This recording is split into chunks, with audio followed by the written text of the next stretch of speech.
anything. I only know one thing. I know there was one God. I only know that Mama shall love everyone gewalt so much. And you see what it is, friends? As long as you love people with your head, you're not so eager to buy them gifts. I have to tell you this unbelievable story. I'm sure there's one person here who needs to hear it. And I want to bless you and me. You know, Reb Nachman, holy Reb Nachman, besides all those deepest teachings, the high thing was his stories. And right now the world is waking up a little bit. But the sad thing is, you see, his stories are PURIM stories. That you have to be drunk to tell the story. And sadly enough, some professors in college intellectualize and tell the story. It's like the biggest anti-stories in the world telling his stories. It's heartbreaking, disgusting. I don't want to mention names. At one time was invited to tell stories, and this super intellectual, 4 PhD hanging down his nose, and 7 on his ears, and I don't know what, I didn't look in the back, I was afraid. Anyway, and he's telling Reb Nachman stories, but it was so sour and so bitter, it sounded like a sardine and chicken soup, it just doesn't go. Anyway, good PURIM. Anyway, listen, one of Reb Nachman's favorite stories is the story of the fool and the wise man. And in Hebrew, a fool is not a fool. A tam means the one who's whole. A lot of people intellectualize everything, cut everything into pieces, and nothing left. And there's some people who leave things the way they are. Okay, there were 2 friends in the city, grew up together. One was a tam, was whole, but maybe, according to those standards, a little bit foolish. And the other one was a chacham, was super wise, super analytical. Let's first take the chacham. The chacham went from one school to the other, from one trade to the other, from one profession to the other, from one girl to the other, because you always find something wrong, right? Let's face it.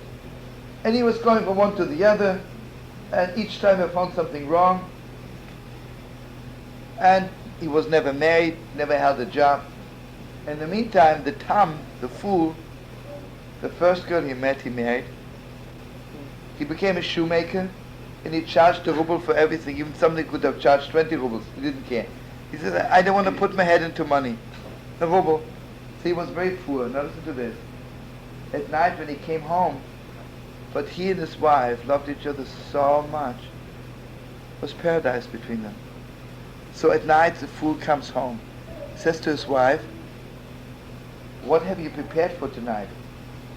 And she says, tonight we're having champagne and the most unbelievable steak. Now listen to this. She brings in a stale piece of bread and cold water. But Reb Nachman says, I swear to you, he tasted champagne and the most unbelievable steak. And each time he took a sip from the stale water, he would say, Gewalt, what kind of champagne you get is unbelievable. The end was that the Tsar of Russia heard that there are those 2 people, the fool and the wise man. He sent them both a letter. Come to St. Petersburg, I want to see you.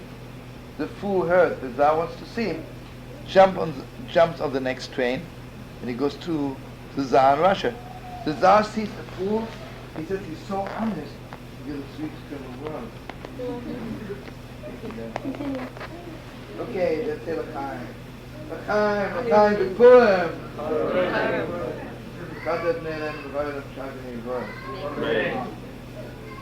It's the best champagne I ever had. There's some more also. I love you. Sugar, I love you. Good PURIM. Okay, so listen to this. The fool arrives in St. Petersburg, is greeted like the king of Sweden.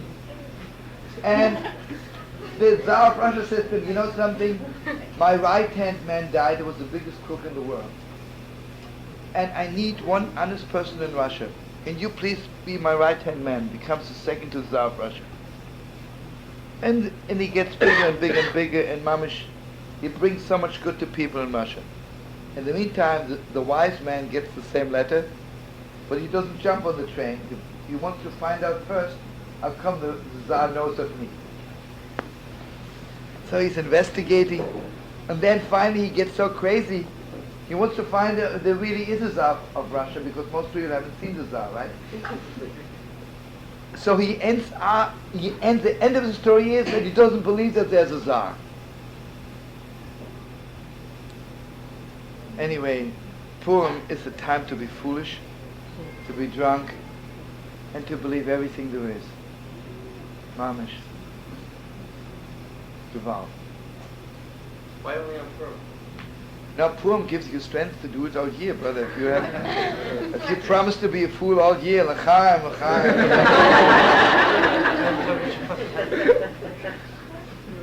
Nothing is for the headquarters, you know. If I go to a marketplace and buy bread there and leave it there, I take it home, right? The Rebbe says all those holidays are like stores, you know, that's the headquarters. On Pesach you buy freedom, hopefully you keep it. On Shavuos you get the Torah and take it home. Sukkah, Simcha, Chanukah light, and Purim you get drunkenness. Being higher than your head, you know. You see what it is? Amalek has a chutzpah to say, anything I don't understand doesn't exist. And I have the biggest chutzpah back. And I say, even if I understand, even what I understand is nothing. It takes a lot of chutzpah to go against your own head, you know that? It takes a lot of strength. A lot of strength. But you know, imagine if people would stop analyzing each other, if people would just really be drunken friends to each other. Gewalt, right? Gewalt. I have to tell you the most beautiful thing in the world. You've got to really open your hearts. Just to give you a taste. Purim night we read the Megillah. The Megillah does not have God's name in it.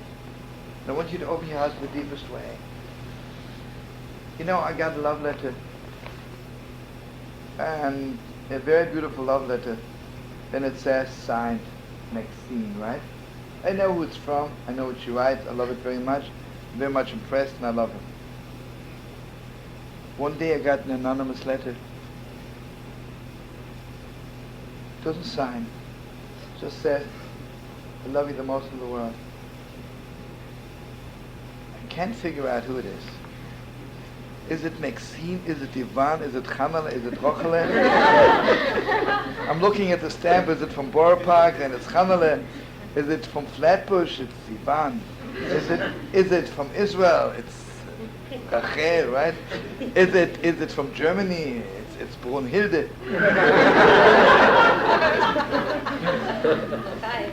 Yeah. If it's from Japan, it's something else, you know. But you know what the problem is? The problem is there really one girl you love the most? Obviously, I don't love anyone. Megillas Esther is, we get an anonymous letter. This is a story. But you know what it is? We know it's from God. Because Gewalt are very close to God. I know that every word is God. Vayihi is God, Achashverosh is God, Haman is God. There's nothing else. Okay, Purim night is already very high. Purim morning we read the Megillah again. And then, you know what's so special? Mamish, you eat a little bit, and all day long you bring Shalach Manot. And again, this is so holy. This is so holy, I cannot tell you enough. I just want you to know that the holy Shlomo says the holiest night in my life. This was Purim night. He says the Kabrina, the Lechovich, and I was sitting in the Besmedrish in Lechovich. All we had was one banana and one apple. And you know, you don't give it face to face, you tell. The Shlomo says to the Kabrina, can you give it to the Lechovich for me? Then the Lechovich says to Shlomo, can you give it to the Kabrina for me? The Kabrina says to the Lechovich, can you please give it to the Shlomo for me? He says, all night long, what we did, give it from one to the other. He says, but I swear to you, each time I got the apple and the banana, it was holier and deeper. And at the end of the night, You know, he says, we didn't have any wine, no alcohol. Gewalt to be intoxicated, Gewalt, you know. The most drunken person in the world has never tasted this kind of drunkenness. Okay, in Sons it was like this. Late at night. And I just want you to know, in Sons it was always very clear. It does never say you have to drink wine. It says, Chayiv initially psuma before you to be intoxicated. It doesn't say it was what. So basically, I heard it from the Rebbe 1,000 times. You really have to be intoxicated for sending Shalach Manot. Gewalt, you know, I have a friend somewhere.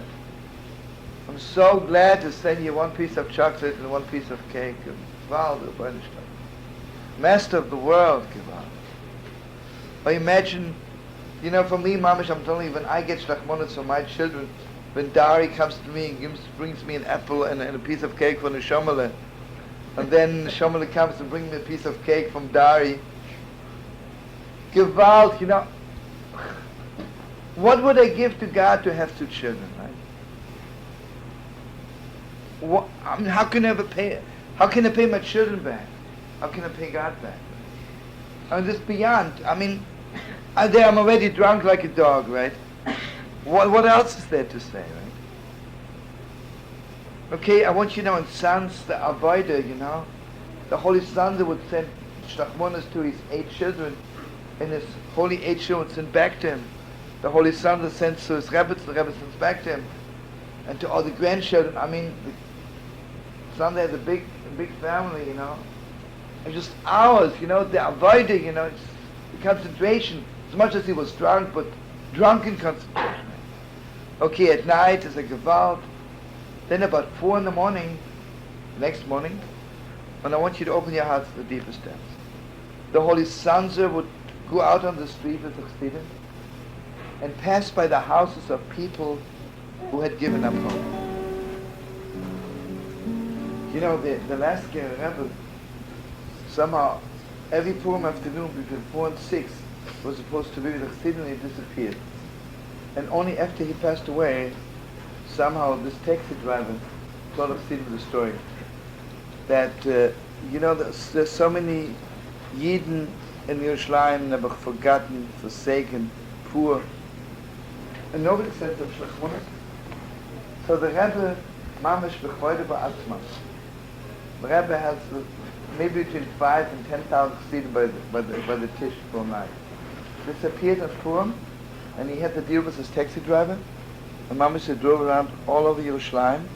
The Rebbe waited in the car. He'd give the taxi driver the Shalach Manot, the apple and the banana.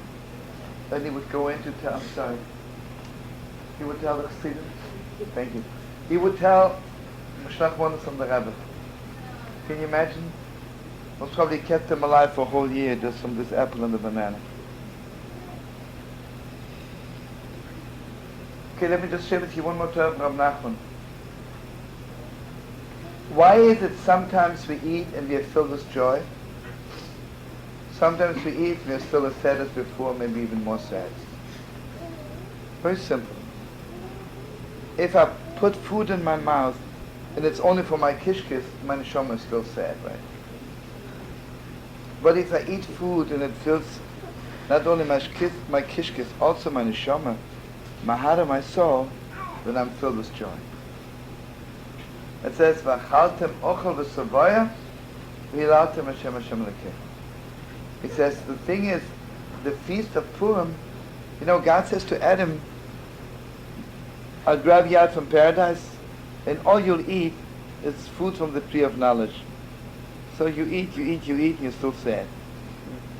On Purim, when we're getting out of the tree of knowledge, we don't judge, we don't analyze, we don't know. I don't know anything. You ask, is it right or wrong? I don't know. They'll ask me, is Haman and Semad are your best friends? I said, you can knock my head off, but I just don't remember. I don't know. You know what happens to me when I eat the feast of Purim? I'm filled with joy. It's just so good. Thank you for coming, brother. Hope to see you again. Thanks soon.